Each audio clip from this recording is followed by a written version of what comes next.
Thanks for tuning in to another episode of UCRD Reviews. So today I have a Robot Spirits release that I've been waiting for quite a while. This is the MS-18E Kämpfer version anime. The Kämpfer debuted in Gundam 0080 War in the Pocket as a fast attack mobile suit used by the Zeon Special Forces team to take down the Gundam NT-1. The entire episode that the Kämpfer was featured in was really cool. The mobile suit is loaded with weapons that took down an entire mobile suit team, which granted the mobile suit team was completely garbage, but it took them all down and then had a really epic battle with the NT-1. And while the Kämpfer was destroyed at the end of the battle, it had a really neat death. And now we have it in the Robot Spirits line. Now that battle was so iconic that the Kämpfer and the NT-1 were the only two mobile suits in 0080 that ever got MSIA treatment. The Kämpfer MSIA was a good figure at the time, but it desperately needed an update. Now while we got the Kämpfer in the Zeonography line, it needed a Robot Spirits update, definitely. And that is what we have here, finally. So I'm really excited to take a look at it. This is one of my favorite mobile suits from 0080. And I'm really glad I got it. And it's a regular release too. It's not a P-Bandai release, which is great. So let's take a look at it. Alright, so here's the Kämpfer. Now this thing looks amazing. It looks like it came straight out of the Gundam 0080 anime. And it looks like it's going to have a lot of articulation to it. There's not a lot to hinder the articulation. These rear verniers can fold out quite a bit to allow for some good leg movement there. It looks like all the thrusters on the mobile suit are compatible with thruster effects, which is really neat. You do have hard points on various parts of the figure for attaching the different weapons. You have a hard point back here as well. And I mean, the sculpt looks great. It's accurate to the anime, it's accurate to the line art. There's no weird proportions to it. You know, sometimes these version anime figures are kind of stylized. And this one's no different, but it is stylized really well. It's not a love it or hate it design. I mean, this is really superb. You have the Vulcan guns sculpted in there. So one thing with the head, you can actually remove this piece, and it has a movable mono eye. And it's very easy to move. I'm doing it with little to no effort. And you just replace the head, and there you go. So it looks really, really good. I mean, even this has a thruster effect on it. You have the stand piece. I mean, the legs can do just about anything. The shoulders can move quite a bit. It looks great. Now let's check out some of the accessories real quick. So first things first here, you get the hand holder. You get a standard assortment of hands with the Kämpfer. So these are the gun hands. You do get some beam saber style hands. You get some posing hands and some more stylized looking hands. So you have some pretty standard stuff there. So let's take a look at the weapons real quick. Now bear with me because there's going to be a lot of weapons in this. I think the first place to start here is going to be this big old chain mine. The chain mine was a weapon that the Kämpfer had pulled out of a truck and threw it at the Gundam Alex. And these little things attached to the Gundam as like little, well, mines, explosives, and then they blew off all the armor. The Kämpfer wasn't banking on the Alex's armor protecting it, and that is where it got absolutely shredded by the Alex's Gatling guns. But you get the chain mine here. Now in the MSIA version, the chain mine was kind of in a fixed pose I don't think it was nearly this long, and it wasn't really colored. So this one's much more accurate to the anime. It does have this bendy wire through it, so you can pose it however you want. I'm kind of leaving it the way it was just for now, but it looks really good. You even have the end piece there, and this is much better. I never had the Xeonography version, but I do like this a lot. So next on the list here are these two pieces. These are the Sternfausts that the Kämpfer used. You get two of them. Let me get them out of there. They are a single piece. They do have the little caution symbols on them, which is a nice touch. Otherwise, they're all a single color. And they look really well. These are actually based on a real world design. They're like a German anti-tank weapon, but these are really cool. You do also get two shotguns in this set. So this is the shotgun that the Kämpfer has with the stock, and then you get a second one that has no stock. Otherwise they're the same piece. They're both effect part compatible, and they're all a single piece. Their pump doesn't work. Now the last time we got one of these in an MSIA type line was actually in the UC Arms gallery, and they were really neat looking. They're colored a little different. You know, these are all single color. But otherwise, these are really neat pieces. Then you also get two of the 360mm Giant Bazooka 2s, the Richtdom 2's main weapon. This one is effect part compatible. You do have the little camera on the side here, the caution symbols, and it's quite tall. So this is the Kämpfer standing up, and that's the bazooka standing, so it's pretty large. And again, you get two of them here, so you have a complete set.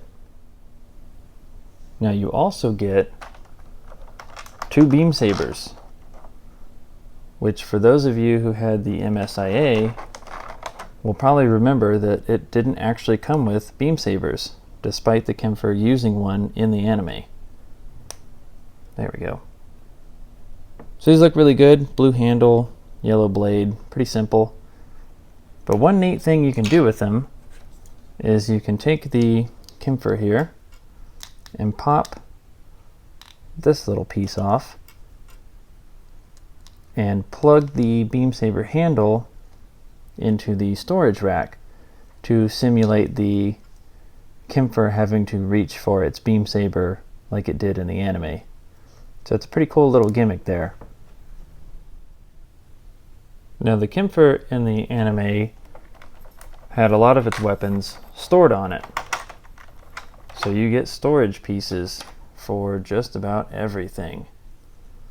So this is the storage piece for the shotgun here, and I'm going to make an attempt at attaching it. There we go. Clips into the side, so this shotgun has the same piece. There's a little rectangular hole there that you clip into, and then it'll actually plug into the rear of the Kämpfer. And you also get two of these. So these are storage pieces for the Giant Bazooka 2s. And you'll notice, if I can get my camera to focus, they have these little indents on each side, and they'll just clip right into there. You can pull the handle upward, and they will store in the wrong direction. Let's see here. Get it on the other side. There we go. And they'll fit in alongside there. And then finally, and again you have another one, I'm not going to do it on camera. Finally here you have a storage piece for the Sternfaust. So it'll actually attach, there we go, to the thinner part of it. And these can go right onto the legs like that. So this is the Kämpfer at full loadout with everything attached, as well as the other shotgun in his hands. And it looks really good. Nothing looks really out of place. The attachment parts don't look bad at all. Everything's really secure, except for this shotgun in the back. If you look at it wrong, it will fall out, unfortunately. If I barely moved it. Even if you just kind of tap on it wrong, it'll go flying out of there. I mean, there it goes. So that is the only piece that I have a complaint about regarding the connecting points. And that does that with both the shotguns. It's just the way that it connects, I suppose. But other than that, this looks pretty amazing, having all the weapons on it. So we're not quite done yet.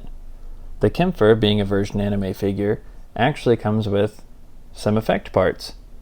And not a couple of generic effect parts like a lot of releases do, but actually some really good stuff. So it comes with thruster effects to recreate its fast attack scenes. You get 2 of them that come with the curved peg here, and you have 4 of them that come with a straight peg. Now the Kämpfer here has quite a few spots where you can attach thruster effects to. Pretty much any one of these thrusters that has a hole in it, and you can make some really great poses out of it. You also get a firing effect. So this piece here, of all the releases I've had so far, none of them have actually come with a firing effect, but this is just a pegged piece that can attach to any regular gun and make it look like it's firing. It's mainly used as a machine gun firing effect, but it doesn't look too bad with a shotgun here. You also get another really coveted effect part, which is the bazooka firing effect. Another piece that I don't have, or I haven't had before. So this just plugs straight into the barrel there, and you have a firing bazooka. So take that off. You can also place an effect part in the back here, like so, and make it look like it has exhaust coming out of the back, which is pretty cool. So it's a neat effect. The only problem with it, I'd say, is it's quite large and it's quite heavy, especially around this area. So there are certain poses where it'll work really well and certain ones where it does not. But that just kind of comes with the effect. But it looks really, really good. The last one here is an explosion effect. It's a little a square pegged piece, and it has a little ball joint in there. And it's just a little orange explosion, but it's actually made to be used with the Gundam Alex full armor when the Kämpfer was blowing it up with chain mines, which is kind of cool. The Kämpfer not only comes with effect parts for the mobile suit itself, but also for other figures that have yet to be released. So this is a cool addition. The Kämpfer desperately needed an update, and the Robot Spirits line delivered. This figure comes with all the weapons and accessories that it needs, including a really cool chain mine, storage parts, and beam sabers, which again were absent from the MSIA version. And it also comes with a ton of effect parts, including an explosion effect that's for a Gundam Alex figure that hasn't even been released yet as of now. Not to mention, a couple of the effect parts are not found in very many figures at all and are kind of rare to come by. So I mean, it's a really solid figure. It looks great. It has lots of articulation to it. There's very little that hinders its movement at all. There were some very minor complaints I had, and I mean very minor. You know, the shotgun storage with the shotgun wanting to pop off was a little bit of a nuisance. You don't get a folded antenna like it had in the anime, because the antenna kind of folds back and then it pops up when it's deployed. And the bazooka firing effect is a little bit on the heavy side. It's kind of hard to pose with these giant bazooka 2s because they don't have like a forward handle or anything, so they want to kind of slump downward. But other than that, it's a really solid figure. I mean, I just can't get over how amazing it looks. And you can display it in about a million different ways, and it looks fantastic each way. So if you're able to pick it up for a decent price, which shouldn't be too hard considering it's a regular release and not a P-Bandai exclusive, and especially if you're getting the Full Armor Gundam Alex, I would definitely look into picking this figure up and snatching it now, because this may be one of those that fetches a high price later on just because it's such a great figure. So thank you for watching the review. I'll have some more up shortly of the Nero and the Nero Trainer. And I thank you guys for the support, and I will see you next time.